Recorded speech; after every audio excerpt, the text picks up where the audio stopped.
বাইরে ঘুরতে গেছিলাম, হঠাৎ একটা মেয়ে কোথা থেকে এসে আমাকে বলল, এই যে শুনছেন, আপনাকে অনেকদিন ধরে একটা কথা বলবো ভাবছি। আমি বললাম, কি কথা? আমাকে চেনেন নাকি আপনি? মেয়েটা বলল, অনেকদিন ধরে আপনাকে খেয়াল করি, সত্যি বলতে আপনাকে আমার ভালো লাগে। I love you. Please please please না করবেন না, তাহলে আমি মরে যাব। মেয়েটার মুখে কথাটা শুনে তো আমি অবাক।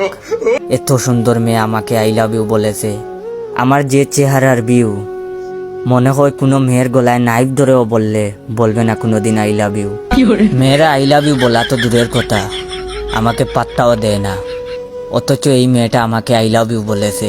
তাই আমিও সাথে সাথে রাজি হয়ে গেলাম। শুরু হলো আমাদের প্রেম।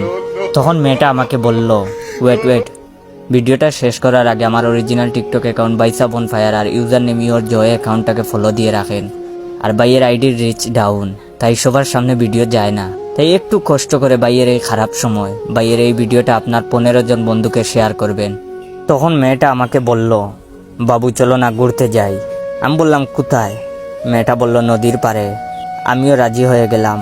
নদীর পাড়ে দুজনে হাত ধরে হাঁটছি। হঠাৎ মেয়েটা বলল, বাবু শুনো, আমি পানিতে নামি, তুমি পিক তুলো, তারপর তুমি নামবা, আমি তুলবো, পরে ফেসবুকে দেব, সবাই দেখবে আমাদের কত ভালোবাসা।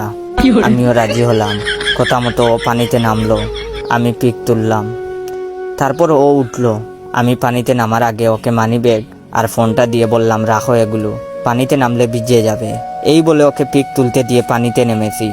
তখন মেয়েটা ডাক দিয়ে বলল, বাবু ডুব দাও, দেখতে ভালো লাগবে। ওর কথায় দিলাম এক ডুব দিয়ে উপরে উঠে দেখি মেয়েটা নাই। আমার মানিব্যাগ আর মোবাইল নিয়ে পালিয়েছে শালি। আমাকে এভাবে ধোঁকা দিল।